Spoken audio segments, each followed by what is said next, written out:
Hey everybody, this is Jeff Veal, the business guru, coming to you from downtown Manila. And I've got a very interesting guest today. He knows more than me. That's unusual. This man's a marketing guru, right? His name is Jerry Fletcher. And Jerry Fletcher is all the way from the States. And his company name is 𝐰𝐢𝐧𝐮 Marketing, LLC. Marketing consultant for a mere 35 years and probably more even doesn't even tell us about, right? Brief description. I find the words and graphics organizations use to become even more memorable and profitable. That's important, right? We're all going to make a profit in business, right? I show them the power of the innate purpose, the operating system they live by. Together, we craft trust-based strategies, and that's very important in trust, that build businesses, brands, and lives of joy. Wouldn't you like to have a life of joy? Reach out and have a chat to Jerry. Guys, what if you improve your business by 10%? You go, that's no big deal. Mate, if you've got $1 million turnover, that's 100 grand, and he won't cost you 100 grand. So ring up and have a virtual cup of coffee and find out what this man can do for you. His key achievements, here's some of them, guys. Raised over $500,000 for a startup in just 17 days. Ask him how he did that. Increased the first quarter sales of a consulting firm by over 1.2 million with a single suggestion, right? Shown a subscription-based software developer how to build his business, right? Through speaking, he sold it for north of 7 million 2 years later.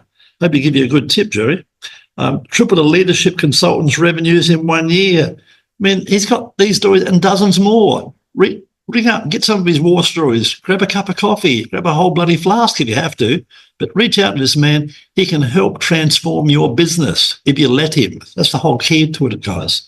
You know, listen to people who have done it, all right? Personal motto. I'm loving this one. You know why, Jerry? I just did this very, very same one as a post about a week ago. You must have stole it from me. Personal motto is be heard, be seen, be chosen. I love it. Right. I love it. Great minds think alike, my friend. Fun fact about himself, professional speaker, have keynoted on 3 continents, right? And I'm sure there's a lot more this man could talk to us about. It's my great pleasure to welcome to the stage this morning. Jerry, how are you, my friend? Doing fine. Good to meet you, my friend. Yeah. And coming from downtown Manila, I haven't been there in a few years, but is it still as noisy?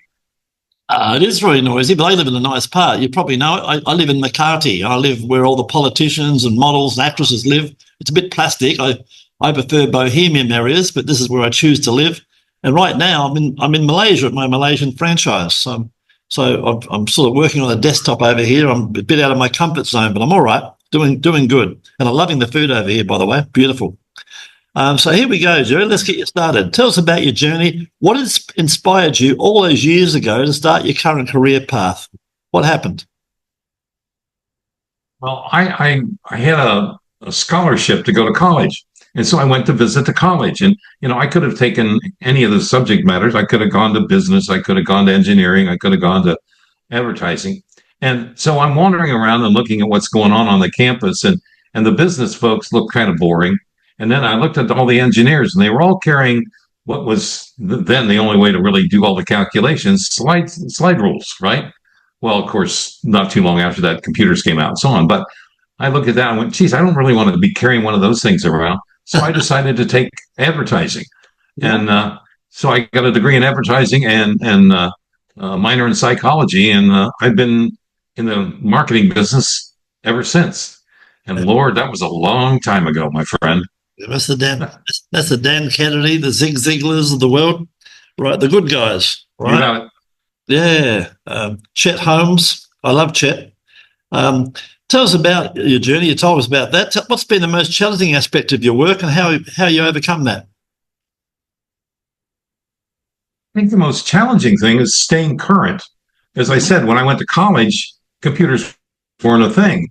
And then I got out of college and I started working, and they still weren't quite a thing because I was in New York in the era of the Mad Men, the Mad Ad Men. Oh wow, yeah. And then I moved to Minneapolis, and I was with a major agency there when I got out of college. And at that point, we started using computers, but they were IBM 370s, and they were down in the basement, and they only ran at night in batch processing. So I mean, still wasn't in the era of real computers. So just kind of staying with it, staying with the technology changes has been a major challenging aspect for me. And literally from the time when I was in the mailroom in New York City and J. Walter Thompson to the time I was a CEO of an agency on the West Coast in Portland, I've always had this fascination with trying to keep up with what's going on out there in the field. So that's been the most challenging thing, but it's also been the most rewarding for me. Fantastic. Jerry and I, we can tell you stories about, we grew up in the days of phone boxes and we had to get out of the way when Superman came. Do you remember the Rolodex? Yeah, yeah, right. I remember watching black and white TV in the department store windows. Yes. If you had a not a colour, if you had a black and white TV, you were a legend. But we used to go to the local department store on the weekends and watch through the window. Right.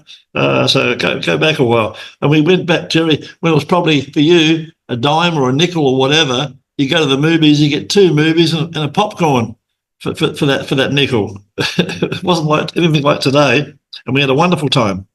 Tell us about an important moment in your career that pretty much ended up changing your total direction. What happened?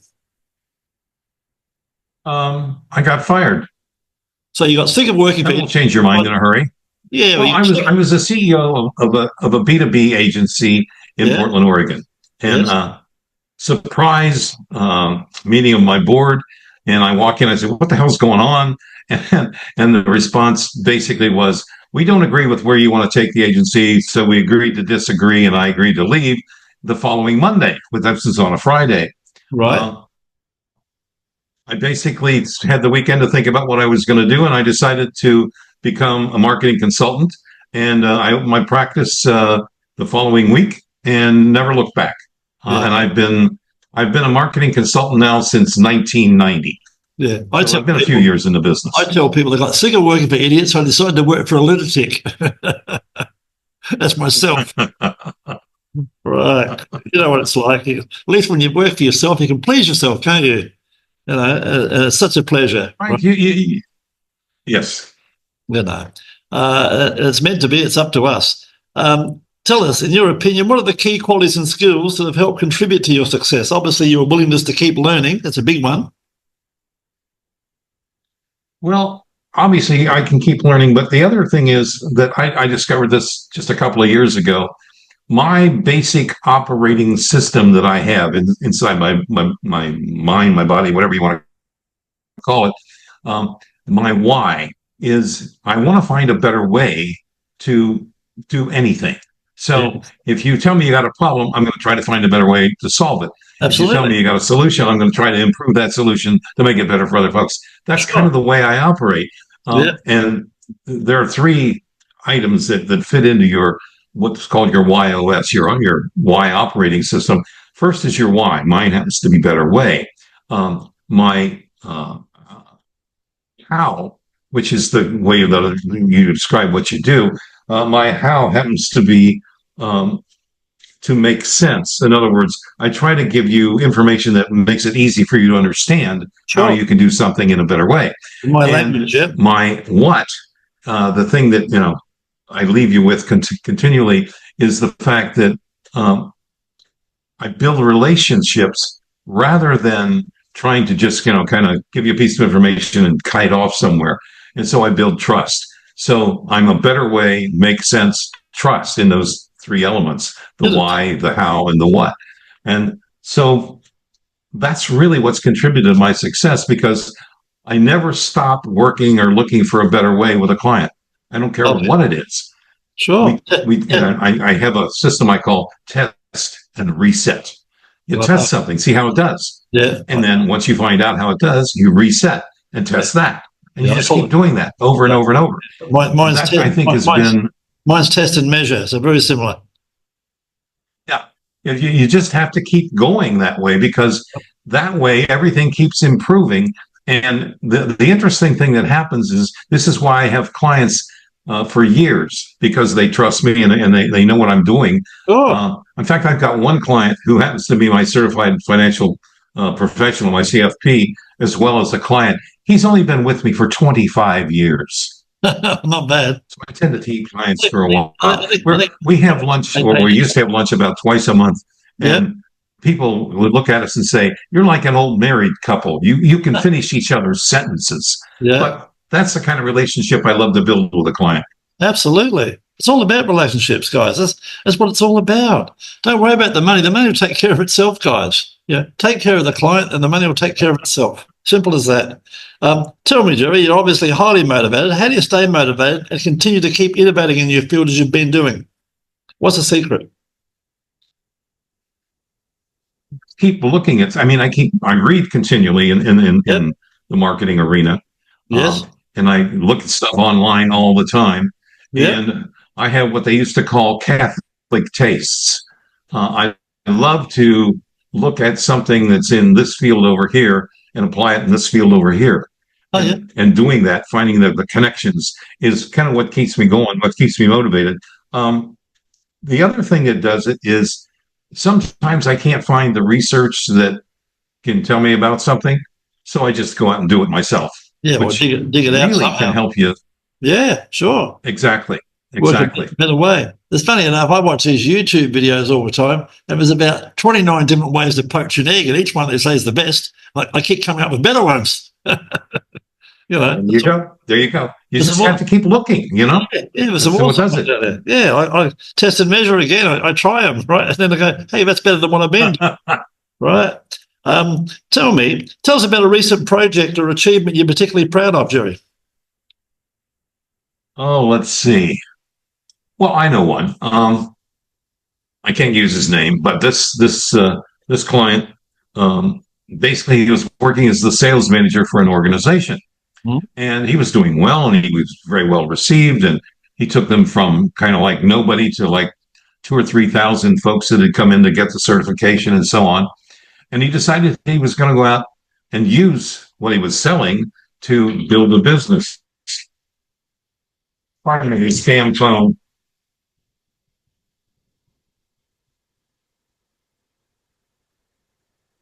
There, shut it off. Pardon me about that. Anyway, so Dan decided that he was going to go into business and become a coach. And so he turned to me and he said, okay, what do I do? And I literally started at zero with him. And we figured out what his primary objectives should be, how he should look at himself in terms of how he would motivate himself and the people that work for him, what he would do in order to make his business, you know. And we look at that from a standpoint of the dollars and cents as well. And basically, I talked him through, and he said, well, the first thing I need is a website. I said, fine. So once we had all the background information, we knew who his clients were going to be and so on, wrote him a website. Well, I'm a fairly solid direct marketing writer, so I know how to write websites so that they perform, so they don't confuse, so they pull you in and give you the answers you need as you need them. So we put him in business. We got him going. We got all his materials set up, literally helped him name the company and everything.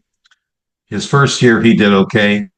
He made a profit, and he actually hired an assistant to work with him. Yes. Then came the first quarter of this year, and he started really applying some of the things that I was teaching him, particularly on how to build your business through speaking. Oh, wow. Yeah, it's a big one. So at the end of the first quarter, I said, Dan, how are we doing? And he said, you know what? Q1 of this year is bigger than all of last year. So his first quarter and his second year was bigger than his first year in business. Yeah, that's it. He's got it. Well into the second quarter right now. And he's having a quarter that's as big as that one. Yeah, he's found his niche. It's a good niche to have, to be in. If you know your stuff, it's a good niche. Well, he does leadership coaching, and he's got the right equipment to do it. He knows the right people, knows how to do it. But even more importantly, we narrowed his focus. Yes. And he's found a niche that's absolutely wonderful. Yeah, and that niche happens to be the Catholic Church. Is that right? And how it's structured and organized across the United States. So he started with one church in one area where he lives. Oh, and down in Albuquerque. Yep. And he's now going to be speaking next week, I think it is, to a gathering of the Diocese of all the churches in North America. Wow, my goodness. Which will generate all the clients that he needs to take him into next year. So, and the rest. Again, focusing, knowing what to do and how to do it. So, that's one that's worked out lately. Yeah, well done. Right. In God we trust. Pretty good, huh? Right. Tell me, what advice would you give a 20-year-old version of you who wanted to follow in your footsteps? What would you tell him? Do not follow in my footsteps. Right. Make your own. Yeah, true. Get out there. I say make your own because, what is that old thing about standing on the shoulders of giants and all that? Well, so I'm not a giant. I'm just somebody that's learned how to do things. And you can learn a lot from me. But don't follow in my footsteps. Make your own new footsteps that take what I've learned and what you've learned from me and takes it a step further. Because if you don't do that, you won't have the ability to generate memorability. You won't become that trusted person, the go-to guy or gal. And the third thing that you won't be able to do is you will not be able to change the folks that you work with and become legendary, because that's the key to becoming legendary. Absolutely. You give the people that you work with the tools they need to make a real difference. You change the way they think about things. Yeah, that's right. Don't follow in my footsteps. Make some new ones. Yeah, and I'd add to that and say, don't be frightened to get a mentor. People like you who've done it. Ask, you've made more mistakes than most people ever have. So we know a lot. So reach out and ask for advice. People like you and I are quite willing to help people if they ask. Right? Just ask. Get a mentor. Ask. Looking ahead, what are your goals and aspirations for the future? You've got a long way to go yet. What's your goals and aspirations? Well, I'm just, as I was telling you earlier, Jeff, I'm starting to pivot in my business. And what I'm going to do is I'm going to build I don't know how else to describe it. I'm going to build a group of people that understand what I call the chosen effect. This is when you choose to believe in yourself and you choose to be the person that gets chosen by everyone else to help do something. I love it.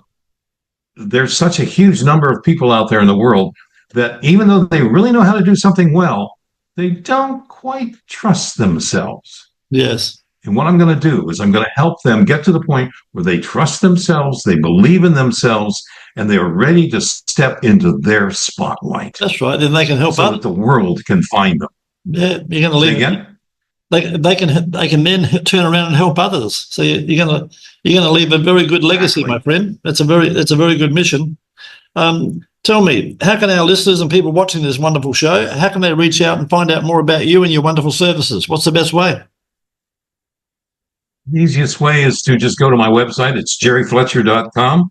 Even though the name of the business is 𝐷 Marketing, you'll see that. But, nobody can remember that. But you can remember jerryfletcher.com. Pretty easy one. Before we wrap it up, tell us a fun fact about yourself that most people don't know. Oh, my. You're a yo-yo champion? Well, probably. Say again? I'll say you're a yo-yo champion back in the day. Oh, no. I think probably the thing that most people don't know is that I'm a professional speaker. But you got a beautiful voice. The one thing that happened to me as a professional speaker that folks don't know is what I call the Bogota bungle, which is always a fun story to tell. I was speaking in Bogota, Colombia, and it was right after lunch. I was the keynoter speaking after lunch. And so I get on stage, I'm ready to go. And because it was in Bogota, I had arranged to make the first part of my speech, the first minute or so, in Spanish. I speak very bad high school Spanish. Right. And so I did that part of it. And I started into I got it done with that. And I started into the slides in the English language, right? And there's a guy in, I don't know, maybe 6-8 rows back doing this. Yeah. Said, yes, sir. What's that? What's up? And he looked up and he said, no interpreter. Because I was speaking in English and they had an interpreter for the whole audience, right? Well, the interpreter had got stuck at the same lunch that I had been at, and he was running late. He didn't get there. Wow. So I responded to the gentleman in the audience. I said, I will speak very slowly. The entire audience, about 600 people, just broke up. Yeah. They thought it was the funniest thing they'd ever seen, right? Yeah. Long, hard morning, and then this, right? And so a few minutes later, the interpreter showed up and he was ready to go, and we did the whole thing. But at the end of that speech, the executive vice president of the company that had brought me in basically said, "We have never had anything like that happen before. You were wonderful. Can you please speak for us in Mexico and in Argentina?" I went, "Of course, no problem. I'd be glad to." Wow. But the key thing here is when somebody hands you lemons, you're supposed to make lemonade. Well, absolutely. I couldn't make lemonade. All I could say is I'll speak very slowly. Yeah. I had a wonderful time on that. But that, it's what I call the Bogota bungle. Yeah, and most people don't know about that. Just the 600 that were in the audience. It's a good story. I'm gonna wrap it up with this one, folks. Speaking about language and interpretation, I tell people, do not speak butterfly language to a caterpillar. Think about that one for a moment. Do not speak butterfly language to a caterpillar. In other words, guys, keep it simple. Just because you know all the jargon doesn't mean your client knows all the jargon. Go back to the days when you first started and talk like that. Keep it simple. Keep it simple, stupid. The old KISS principle that you and I know so well, Jerry. Jerry, you've been a wonderful guest. Thank you very much for being on the show. And guys, if you want your 15 minutes of fame, just like Jerry, please feel free to reach out. Think about this, guys. A TV commercial in your state or city probably going to set you back about $30,000, and they might go off to the loo, make a burger, grab a cold beer, anything except watch that commercial, right? If you have 10 radio spots, they may well play them, cost you $3 to $5 grand. They may play them at 2 o'clock in the morning. They quite often do, right? But come on, 15 minutes of fame will put you across all the social media channels and potentially put you in front of hundreds of potential clients with all your social media links. You'll be on Facebook, LinkedIn, Quora, Reddit, you name it, we're on it, including YouTube with all your social media links, which gives you an amazing opportunity to reach your audience, just like our friend Jerry has. Once again, Jerry, thanks for being on the show today, mate. It's been a lot of fun. Thank you so much. I've thoroughly enjoyed myself. And